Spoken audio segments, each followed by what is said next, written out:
Hello hi నమస్తే welcome to MK media. నేను మీ Madhu Kalyan. So ఈరోజు గ్రాండ్‌గా 'దేవరా' మూవీ అయితే రిలీజ్ కావడం జరిగింది. సో 'త్రిబుల్ ఆర్' తర్వాత ఎన్టీఆర్ గారు నటించిన మూవీ 'దేవరా' కావడంతో ఈ యొక్క మూవీ పైన ఎక్స్‌పెక్టేషన్స్ అయితే భారీగా ఉన్నాయి. సో డైరెక్టర్ కూడా కొరటాల శివ ఉండడం, 'శ్రీమంతుడు' అలాగే 'జనతా గ్యారేజ్' లాంటి ఒక అద్భుతమైన సినిమాలు తీసిన కొరటాల శివ ఈ సినిమా ఎన్టీఆర్‌తో తీస్తుండడంతో ఇప్పటికే 'జనతా గ్యారేజ్' లాంటి ఒక హిట్ కొట్టిన తర్వాత వీళ్ళిద్దరి కాంబినేషన్‌లో మరొక మూవీ రాబోతుందనగానే అభిమానులతో పాటు తెలుగు ప్రేక్షకులంతా ఒక మంచి సినిమా వస్తుందని ఎక్స్‌పెక్ట్ చేశారు. సో నేను గూడంగా అదే రకంగా ఎక్స్‌పెక్ట్ చేయడం జరిగింది.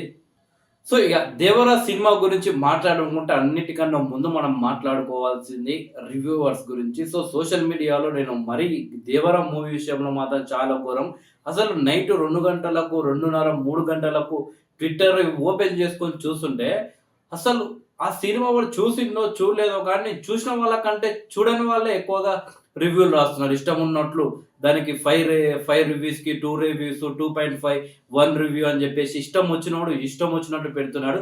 సో వాళ్ళకు స్వేచ్ఛ ఉంది. వాళ్ళు సినిమా గురించి పెట్టుకోవచ్చేమో కానీ మరీ అంత ఘోరంగా పెట్టాల్సిన అవసరం అంటే మనం ఏదైనా మూవీకి రివ్యూ ఇచ్చినామంటే ఆ రివ్యూ దేంట్లో ఎందుకు అన్ని పాయింట్లు ఇచ్చినామని చెప్పాలి. సో డాన్స్ విషయంలో, పాటల విషయంలో, కామెడీ విషయంలో, అంటే ఎంటర్‌టైన్‌మెంట్ విషయంలో, ఫైట్ విషయంలో, ఎమోషనల్ విషయంలో, అలాగే హీరో, హీరోయిన్ యాక్టింగ్‌లో ఒక్కొక్క దాన్ని విభజించి వాటికి రేషియో ఇచ్చి లాస్ట్‌కు చివరగా మూవీ రివ్యూ ఇవ్వాలి. అంతేగాని ఎవనికి ఇష్టం వచ్చినట్టు నేను 'దేవరా' సినిమా ఇలా ఉంది, ఇలా ఉంది అని చెప్పేసి ఎవరికి ఇష్టం వచ్చినట్లు వాళ్ళు రివ్యూలు ఇస్తే కరెక్ట్ కాదు. అలాంటి వాళ్ళను సినిమా చూడకుండా కావాలని మూవీ పైన వ్యతిరేకత అంటే ఆ హీరో మీద కోపంతోటో, లేకపోతే ఆ డైరెక్టర్ మీద కోపంతోటో ఇష్టం వచ్చినట్లు సోషల్ మీడియాలో నెగెటివ్ స్ప్రెడ్ చేస్తున్న కొడుకుల్ని మాత్రం 100% చెప్పు తీసుకొని కొట్టడంలో ఎలాంటి తప్పు లేదు.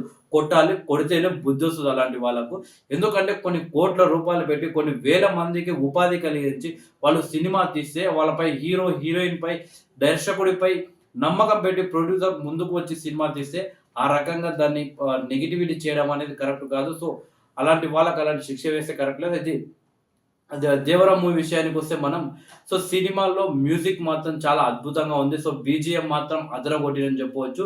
సో ఎప్పట్లానే ఎన్టీఆర్ కూడా ఈ సినిమాలో తన మాస్ పెర్ఫార్మన్స్ కావచ్చు, డాన్స్ కావచ్చు అసలు ఫస్ట్ సాంగ్ అయితే ఉంటుంది. ఆ సాంగ్ మాత్రం ఇరగదీసినని చెప్పవచ్చు. ఆ రకంగా కింద నేలపై కూర్చొని కేవలం మోకాళ్ళ మీదనే ముందుకు స్టెప్పులేసుకుంటూ ముందుకొస్తుంటే మాత్రం అసలు ఎన్టీఆర్ ఫ్యాన్స్‌కే కాదు సినిమా చూసిన ప్రతి ఒక్కరికి కూడా గూస్ బంప్స్ వస్తుంది. సో ఆ రకంగా ఎన్టీఆర్ డాన్స్ చేయడం జరిగింది.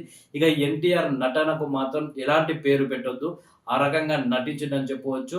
ఇకపోతే ఈ సినిమాలో మనం స్టార్టింగ్ మొత్తం ఫస్ట్ ఇంటర్వెల్ కంటే ముందు అంటే ఫస్ట్ హాఫ్ చూస్తే మనం సినిమాలో మునిగిపోతాం మనం. సో, ఆ రకంగా ఆ సముద్రంలో సీన్స్ కావచ్చు, తీయడం అంటే కొరటాల శివ తీసిన విధానం కావచ్చు, ఎన్టీఆర్ నటించిన విధానం కావచ్చు, అలాగే ఎన్టీఆర్‌తో పాటు నటించిన నటుల విషయాలు కావచ్చు, నటించిన తీరు కావచ్చు, చాలా అద్భుతంగా ఉంది. అసలు ఎక్కడ కూడా బోర్ కొట్టదు.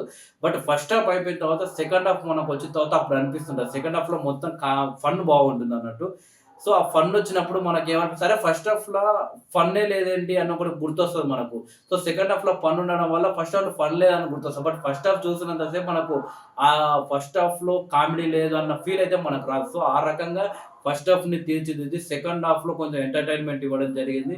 సో, రకంగా ఎన్టీఆర్ ఇరగదీసినని చెప్పొచ్చు. ఇక హీరోయిన్ విషయానికొస్తే మాత్రం ఈ సినిమాలో హీరోయిన్ మాత్రం ఫస్ట్ హాఫ్‌లో మనకెక్కడ కూడా కనిపియదు. సో, సెకండ్ హాఫ్ వచ్చేవరకల్లా హీరోయిన్ ఎంట్రీ. సో, ఈ మధ్యన వచ్చే సినిమాలు చూసి ఎక్కువగా రొమాన్స్ ఇలాంటివి ఎక్కువ ఉంటాయి. సో, 'దేవర' సినిమా సాంగ్ చూసినా కానీ అందులో మనకు రొమాంటిక్ సాంగ్ ఉండేసరికి ఇందులో బాగా రొమాన్స్ ఉంటదని అనుకున్నారు. బట్ ఈ సినిమాలో అంతగా రొమాన్స్ ఏముండదు. హీరోయినే సెకండ్ హాఫ్‌లో వచ్చేస్తుంది. సో, ఈ హీరోయిన్ కోసం కూడా మనం ఎదురు చూసాల్సిన అవసరం కూడా ఉండదు ఫస్ట్ హాఫ్‌లో. ఎందుకంటే ఆ రకంగా అంటే కొరటాల శివ అంటేనే స్టోరీ అంటేనే కొరటాల శివ. అంటే సినిమాలో ఆ రకంగా స్టోరీ తీసుకొస్తాడు. సో, ఈ సినిమాలో కూడా మనం స్టోరీలో మునిగిపోతాం. ఆ ఫైట్స్ మాత్రం ఒక్కొక్కటి ఉన్నాయి. మామూలుగా లేవని చెప్పవచ్చు. ఎన్టీఆర్ డాన్స్ కావచ్చు, ఫైట్స్ కావచ్చు, ఆ ఊర్లో ఒక సాంప్రదాయం ఉంటుంది. ఆ సాంప్రదాయంలో ఆ యొక్క ఆయుధాలు గెలుచుకోవడానికి ఒక పోటీ పడతాడు. ఆ పోటీలో మాత్రం ఎన్టీఆర్ కొట్టుడు ఎట్లా కొడతాడంటే నైట్ మొదలు పెడితే పొద్దుగాలైతది. ఆ రకంగా కొట్టుకుంటారు ఇద్దరు. వాళ్ళిద్దరు ఫ్రెండ్సే. బట్ ఈ కాలంలో ఎలా ఉంది ఫ్రెండ్సే పక్కలోని ముంచేస్తున్నారు కాబట్టి ఆ రకంగానే ఈ సినిమా అనేది కొనసాగుతుంది. ఇలా మొత్తానికైతే సినిమా ఉంటుంది. ఇక బీజీఎం మాత్రం ఎలాంటి పేరు పెట్టొద్దు. 'కొట్టాల శివ' కూడా ఎలాంటి పేరు పెట్టొద్దు. కొంతమంది ట్విట్టర్‌లో, సోషల్ మీడియాలో కావాలని సినిమా మీద నెగటివిటీ స్ప్రెడ్ చేస్తున్నారు. ఈ సినిమా మరో 'ఆచార్య' అని, 'ఆచార్య 2.0' అని. బట్ 'ఆచార్యకు' దీనికి పోలికనే లేదు. సో, ఈ సినిమా టింట్ వచ్చేసి సేమ్ 'ఆచార్య' టింట్ లాగా ఉంటది. ఎందుకంటే అది 'ఆచార్య' అనేది కూడా నది పక్కన ఉండి ఊర్లలో ఉండడం వల్ల నైట్ టైమ్ సీన్స్ ఎక్కడ ఉండడం వల్ల ఆ టింట్ అనేది బ్లాక్ ఉంటుంది. సో, దీని టింట్ కూడా 'ఆచార్య' టింట్ లాగా బ్లాక్ ఉంటుంది. దానికి కారణం వచ్చేసి ఇది సముద్రంలో ఎక్కువ సీన్స్ ఉండడం, అలాగే ఒక అడవులో 3, 4 ఊర్లుండడం. సో, ఆ రకంగా 5 ఊర్లనుకుంటా. 3, 5. సో, ఆ ఊర్లు అడవిలో ఉండడం వల్ల ఆ నేచర్ ఎలా ఉంటుందో ఆ రకంగా టింట్ ఉంటుంది. సో, బ్లాక్ టింట్ ఉంటుంది. సో, దాన్ని పట్టుకొని 'ఆచార్య 2.0' అని చెప్పేసి ఏదేదో ట్రోల్ చేస్తున్నారు. ఇవన్నీ నమ్మకండి. సినిమా చూడొచ్చంటే 100% ఈ సినిమా చూడొచ్చు. సో, సినిమా చూసినంత సేపు మాత్రం మనం సినిమాలోనే మునిగిపోతాం. ఎన్టీఆర్ యాక్టింగ్ మాత్రం ఎవరైనా ఫిదా కావాల్సిందే.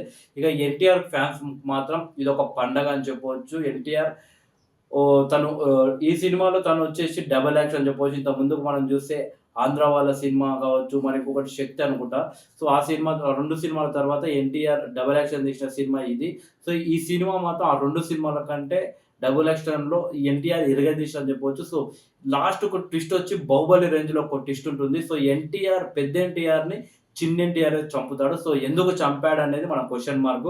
'బాహుబలిలో' కట్టప్ప ఏ విధంగా అయితే ఎందుకు చంపాడని క్వెషన్ మార్క్ ఉంటుందో, ఈ సినిమాల్లో కొడుకే తండ్రిని ఎందుకు చంపాడనేది క్వెషన్ మార్క్. ఆ తర్వాత సెకండ్ 'దేవరా పార్ట్ 2లో ఎందుకు చంపాడనేది మనకు తెలుస్తుంది. సో, చాలా ఇంట్రెస్టింగ్ అయితే మూవీ ఉంది. సో, నాకైతే చాలా బాగా నచ్చేసింది. మీరు కూడా 100% మిస్ కాకుండా మీరు ఈ సినిమాని మాత్రం తప్పక చూడాలి. మనం తప్పక చూడాల్సిన మూవీస్‌లో ఈ సినిమా మాత్రం 100% ఉంటుంది.